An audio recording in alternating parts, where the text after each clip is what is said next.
Welcome to Library Conversations. I'm Adam Zan, the president of the Library Project. And we started these conversations back when libraries were mostly closed and our visits were few and far between. And now they've really become some of our favorite ways to stay in touch with people and hear what's happening in the world of libraries. Thanks, Adam.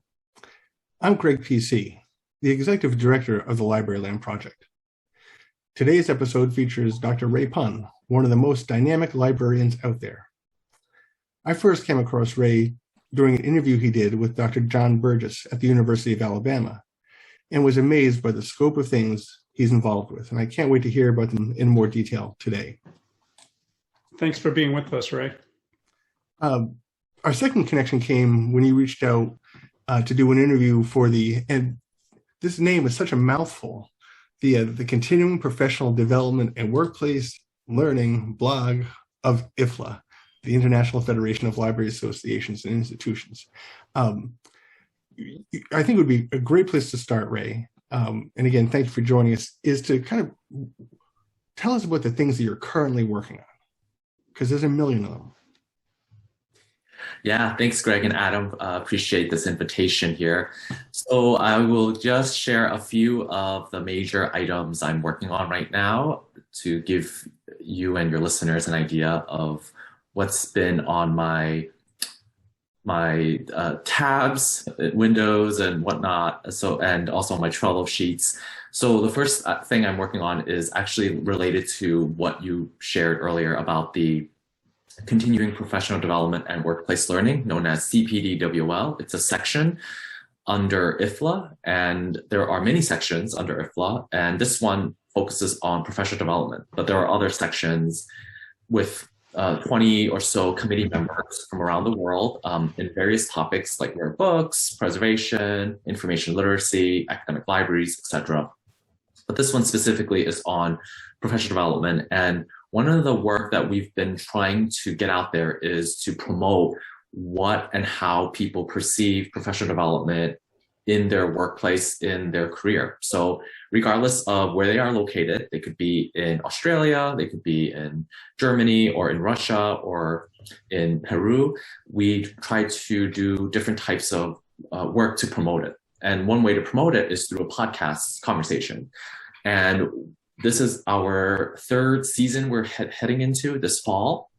And what's been going on in the past few seasons is that we've interviewed and highlighted the work that many of our library leaders have been doing, including the IFLA president 21 to 23 that's coming up, but 2019 to 21, Christine McKenzie from Australia. And it was a great opportunity to learn her journey, her story, and how she decided to get involved with professional development. Being a president of an association or an organization isn't necessarily we learn from these conversations working through the ranks. You have to actually have a presence working beyond your institution and making collaborations and commitment and service, right, to the association and profession at large. And a lot of people have shared throughout these podcast stories what were some of their challenges, what opportunities they saw, and really reflect on how IFLA impacted their career.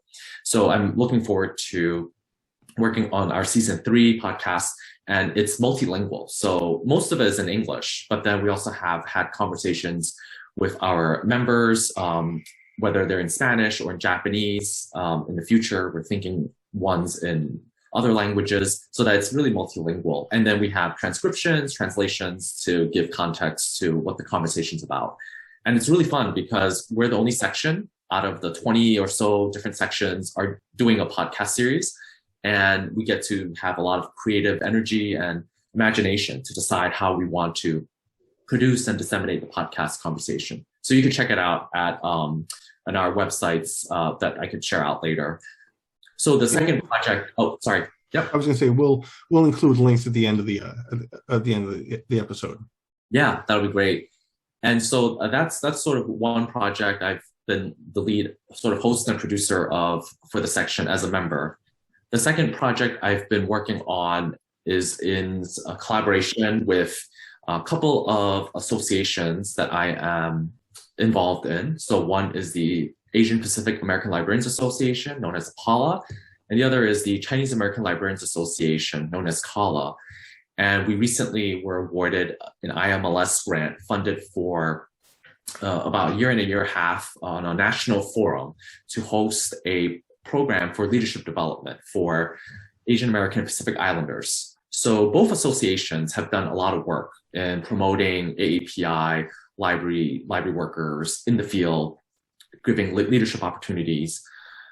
Yet we're still seeing some challenges within the profession in diversifying and increasing inclusion and diversity at large, particularly for AAPI library workers in leadership roles. So this IMLS grant funded project would give us an opportunity to come together, about 50 plus AAPI library workers, to really discuss what are the leadership issues, challenges, opportunities, barriers, and then come up with a curriculum that allows us to take it to different ways where we can build on an actual leadership program that allows, in the future, AAPI library leaders interested in developing, cultivating necessary skills. So we're really excited to be receiving this IMLS grant funded project, because it was a lot of work trying to put the paperwork together. As you know, for the listeners who have done grant work, it can be quite challenging, but particularly at a federal level, and then working on a volunteer basis, because all the association work we know are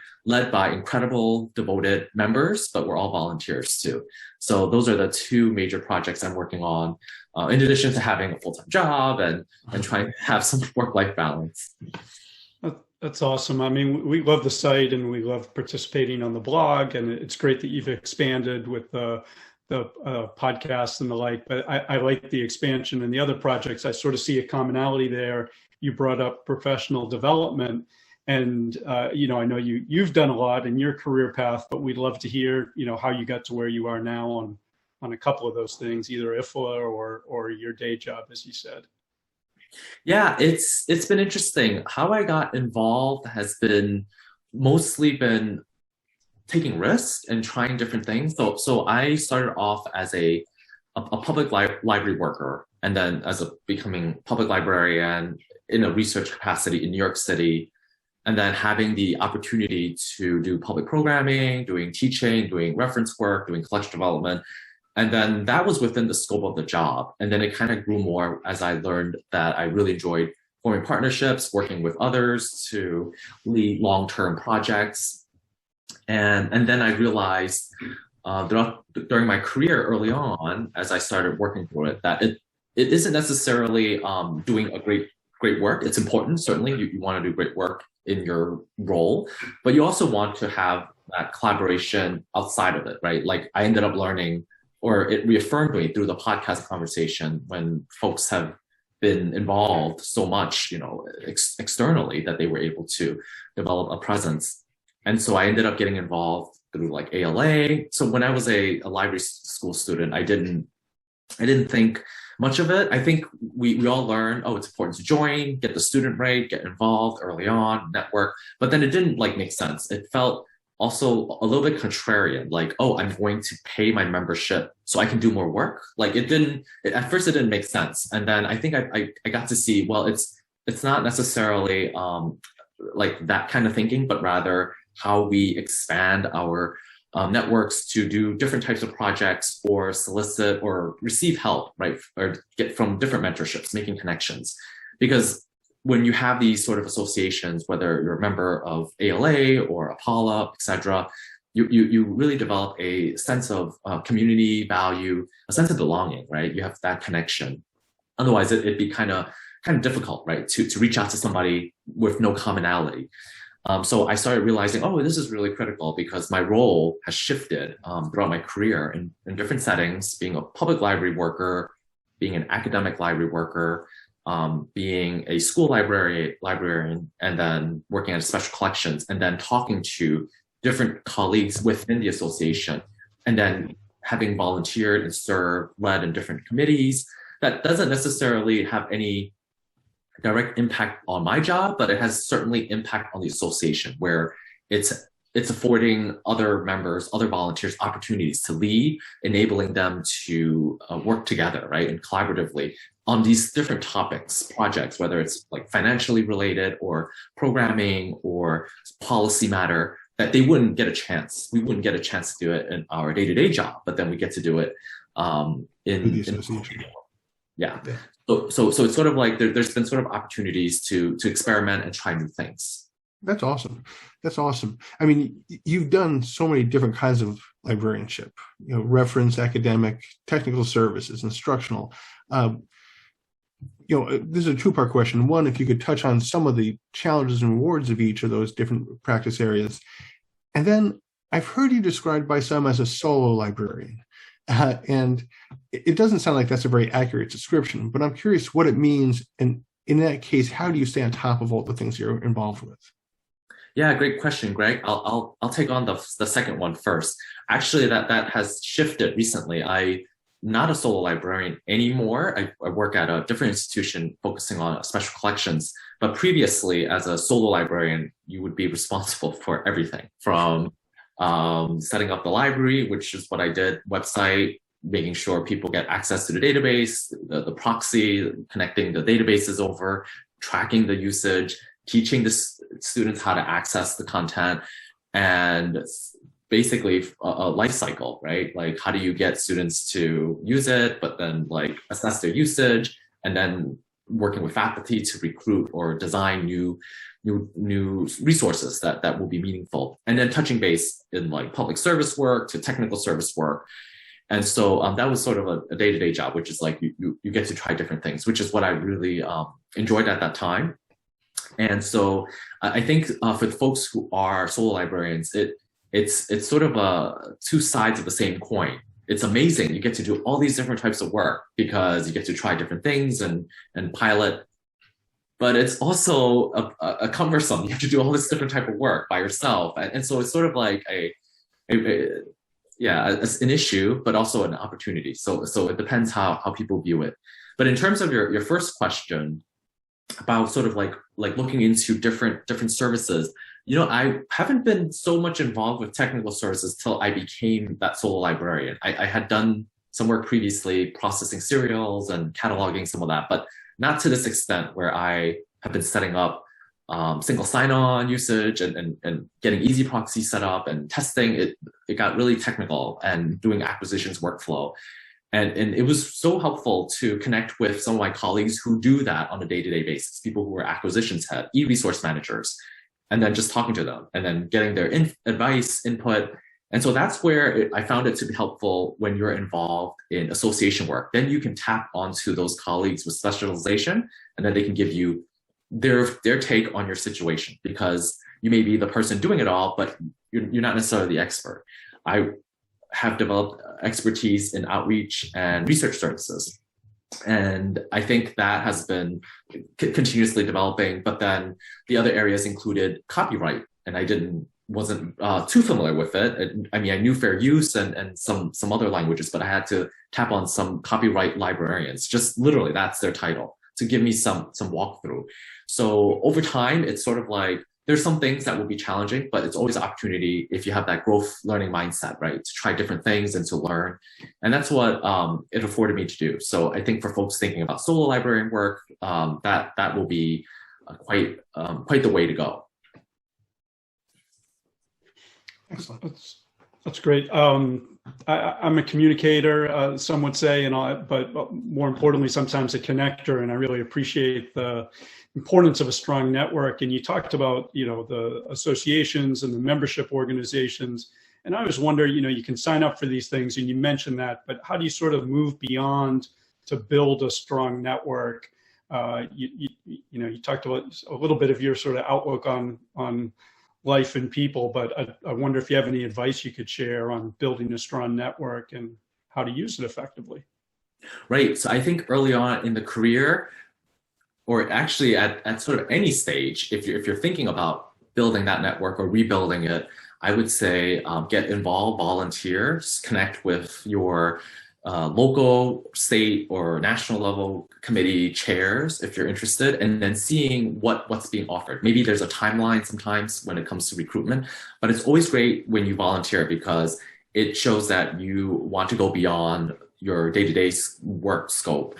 And I think that gives you some direction where you can stay in touch with those who are in leadership roles, who can like flag or share opportunities for you to collaborate and be part of. I think it's also hard because people during this time can be very squeezed and stretched. There's just so many things we could do during the day. And so it comes down to prioritization. So if you're thinking, for instance, like I'm looking to expand my network so that later, maybe if I'm thinking of moving, relocating for another job opportunity, you know, that might be helpful, right? Like sort of have some goals in mind. Certainly networking for the sake of networking might be a little challenging, but if you have sort of an idea, like I want to get involved in academic librarianship because I've been a public librarian for a while, might be a good time to start connecting with academic library groups and circles, right? To get that feedback, mentorship that might help you get into those positions that you're seeking. And for me, one of the things I was always interested in is having a global or international network. And it wasn't necessarily through IFLA, it was sort of like through different channels, but IFLA was certainly one of them, where I attended a conference in South Africa 5 years ago, around this time too. A friend just shared with me their memories of us there. It was really nice to recall that. And then as I attended the conference, I made the connections, got the business cards at the time, and then stayed in touch with people, and then volunteered to like set up webinars or be in the committee. And then over that time, it kind of increased, right? Where you end up knowing more people, those people know other people. For instance, now back before COVID, if I had a trip to Sweden, I was invited to give some presentation. I connected to a few colleagues there, and it was really nice because I immediately knew people in Stockholm. And so over time, I think it grows, and it's just like something you have to work on. People have to think that it's not something that just happens. You're part of an association and then you have a network. No, you kind of have to work on it, right? It takes time to cultivate those relationships. And I think for me, my work has always been relationship centered, like supporting colleagues, whether they are new in their career or seasoned, and finding ways to collaborate, promote their work, or share some resources. So I think it just takes some time to build that, and volunteering and leading and agreeing to do the work that you're agreeing to do. Yeah, but that is, at the end of the day, you do need to get the work done still. It's an important piece of the expectation game when you're doing stuff with associations or colleagues. Right. And I wanted to also add, it's not easy too, because everyone's a volunteer. So when you're leading a group of volunteers, I think it's actually harder than maybe potentially as a manager when you're leading direct supports, because that has some actual like leverage you have as a supervisor. They're employees of yours compared to volunteers, right? Which is people who are naturally inclined to do things, but may have other commitments. Absolutely. I'm struck that your work and your network have given you a unique perspective on some of the issues facing libraries internationally. And I'm curious, what have you seen and learned about how different librarians and library systems are approaching issues like COVID, like information literacy, like inclusion? I mean, these are all things that come up a lot when we're talking about libraries here in the US, but I'm curious, how do those things play out elsewhere? Yeah, I think there is a divide right now at the moment. What I'm seeing, a divide between those who are in the front line doing the work, setting up the parameters and ensuring that our users and their library needs are met, and then those who are sitting in administration. I think that is an issue that is quite fraught, unfortunately, with a lot of friction because of what they see and then what's being expected. And the administrators are also being pressured, right, by their provosts or university leadership or the city boards, trustees, etc., or their principals.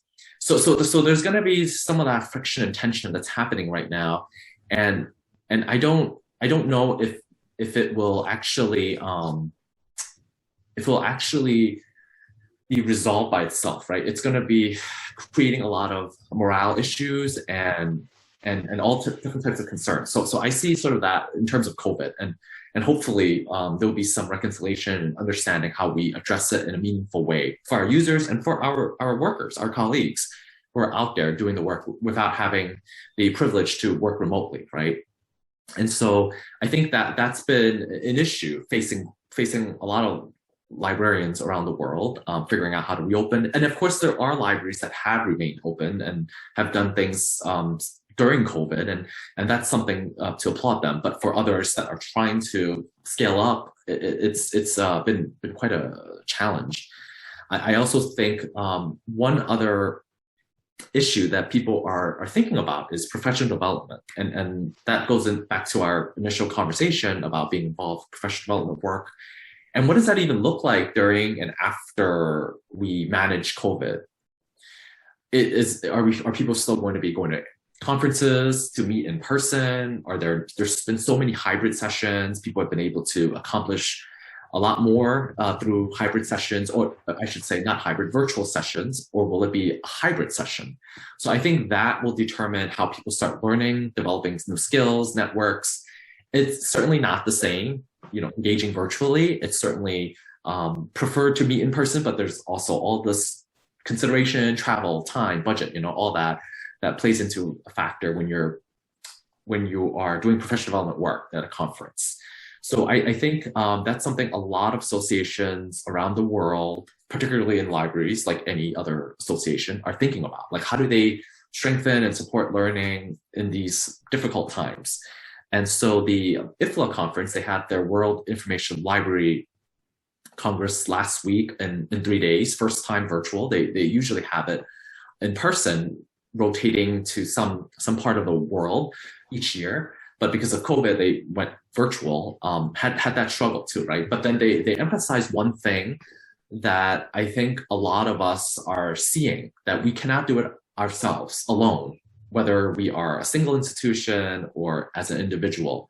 We have to start thinking about partnerships. So that is something that I have seen and learned on what other libraries and librarians are doing, which is forming more partnerships in support of information literacy, equity, services to people with disabilities, because it's so challenging to have that task, right, for one library to handle. So I'll give you an example here. Like the National Library of Singapore, they gave a presentation on how they were countering fake news and COVID-19, particularly on the issues of how people are getting information, how do we provide training. So what they did was they partnered with different universities to highlight and create webinar series, and they partnered with schools to distribute it to teachers. They couldn't do it alone. They could not simply just send it out and expect people to start following. They had to partner, have conversations, get experts together to talk about these issues. And I think that's what the highlight that I was trying to say about partnerships, where people in institutions cannot just do it alone. We have to collaborate. So that's what I'm seeing to address some of those issues. And it seems like people need to be creative when they think about partnerships, not just their own bailiwick, but how do you think about beyond the borders of your profession to find people who can help get jobs done? Right, exactly. And certainly we're going to see more connections between that and collaborations with like the profession, social workers, right? There's certainly a growing need for potentially having social workers in public library spaces, community spaces to support people with different needs. I mean, I love the examples you gave and the best practices. I don't want to cut you short on any other trends or opportunities you're seeing out there beyond the ones we talked about. Yeah, I wanted to highlight during that conference last week, they also mentioned, they did a whole survey throughout the year and then narrowed it down to 20 trends. And I'll highlight these 2 trends that came out of what they discussed. I don't think it's necessarily out there, but it's great because then your listeners are getting something specific for this need. One of the trend included virtual is here to stay. So people will continue to prefer accessing library services remotely, putting into question the value of spaces and physical offerings. That is something we're going to see more of. How do we leverage our virtual services, resources to really meet the current needs of our users beyond Zoom, beyond Q&A sort of functions that are websites, but rather being really responsive. And so the other side of it, another trend that was brought up, is physical spaces, the comeback of physical spaces. People rediscovering the value of spaces, offering opportunities for meaningful exchange and discussion. Certainly after COVID, or when COVID's managed, people are looking forward to getting back together. Libraries being a community space, whether it's academic, public, or school, etc., can really foster those connections again. But what does that look like? So I think those are the two main trends that we're going to see more facing libraries. How do they balance, safety with virtual and physical? When we visit libraries and talk to the library community, those are definitely two top of mind things. People have fallen in love with virtual services. We were speaking to the Worcester Public Library here in Worcester, Mass, and they said, I think it was a 65% increase in adult program participation with virtual programs. And so I think they realized, oh, this is something we should keep doing. And the physical space thing too. I mean, we saw a real sea change in physical space in the early noughts when people figured out how the internet was affecting public libraries or libraries in general. And I think it's going to happen again now as we get our hands around how that will be impacting services. I'd like to gaze into your crystal ball, and how do you see these things playing out in the next few years? I mean, what do you imagine will happen both in terms of professional development, but also that combination of virtual and physical? Any predictions?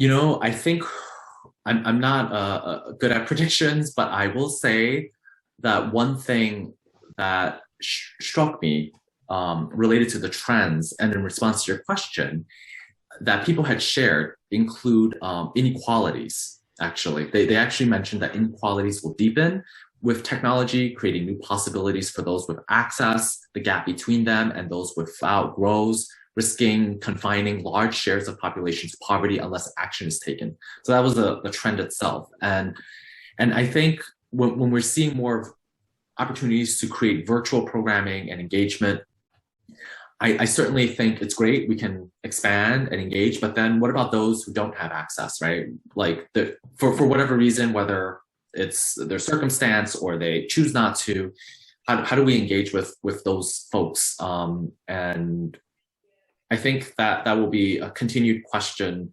that goes on as a type of work that libraries need to do. Certainly, virtual spaces also need to be complemented with accessibility as well, and physical spaces, of course, too. So I think it's going to be interesting to see how people think creatively, right, to do outreach and engage using both platforms in a hybrid setting. So that's sort of where I want to leave addressing your question.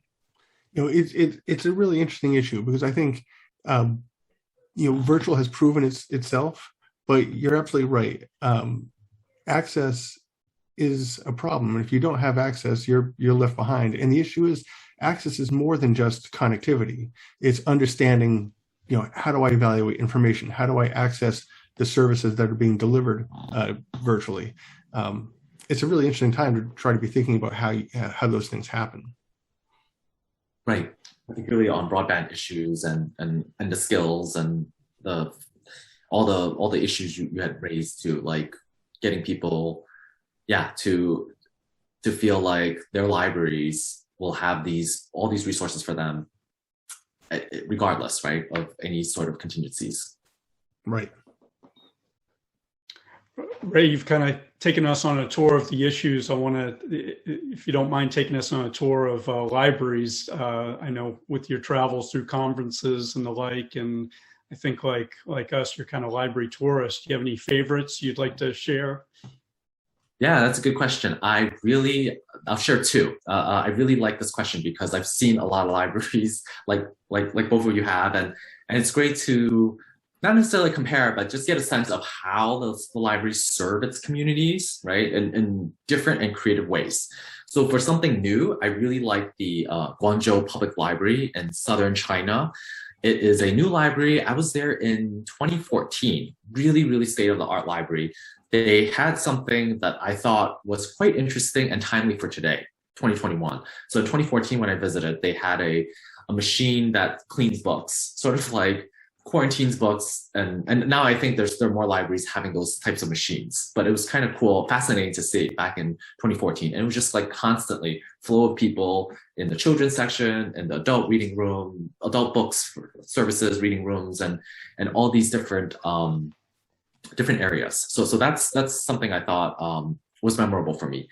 The other library that I want to share is for something of a traditional vibe, but really has a creative edge, is actually where I worked and where I'm from, New York. New York Public Libraries library system. I would say especially specifically the Stephen A. Schwarzman building, because it has all these treasures. First printed book of Mexico, letters from Jack Kerouac, or scrolls from ancient Israel, right? It's just so many different items. But the thing is, they also have a lot of technology and digitization and digital humanities projects and engaging with different scholars, MacArthur geniuses, so many different community members, K-12 students. So it has a robust way of doing outreach, and its collection's really there, like really, really rich. And so I find it nostalgic just thinking about how an institution of over 100 years continue to grow with the times to ensure that the users are met. Where is that in New York? Oh, it's on 42nd Street at Fifth Avenue. Oh, okay. Yeah, it's the main research library. It's been in movie theaters, so you can find it in Spider-Man, the very first one, or Sex and the City in the movie where they got married. So yeah, there's different. It's been a scene. Oh, The Day After Tomorrow, where they burn some of the library to stay warm. I remember that. Quite a pop culture sort of icon. Yeah. Well, before we say goodbye, there are two things. I mean, is there anything else you'd like to share? And then how can people find you? Yeah, I wanted to say thank you both again for making time to have this conversation. It was great for me to reflect and think back about the issues and trends that I learned last week, but also like for my own journey over time, being a librarian, an advocate for professional development for all. And it was great. So I appreciate this conversation I have with both of you. Folks can find me on Twitter, if you're on it, at Raypon101, or on Instagram. And generally speaking, I'm involved within American Library Association and the other associations that I mentioned. Well, this has been great, Ray. Really appreciate the time you spent with us. This is wonderful. Totally. Friends, we have more Library Land conversations in store, and we'll be back soon. If you have questions, suggestions, comments, ideas for guests, drop us in line at info@librarylandproject.org.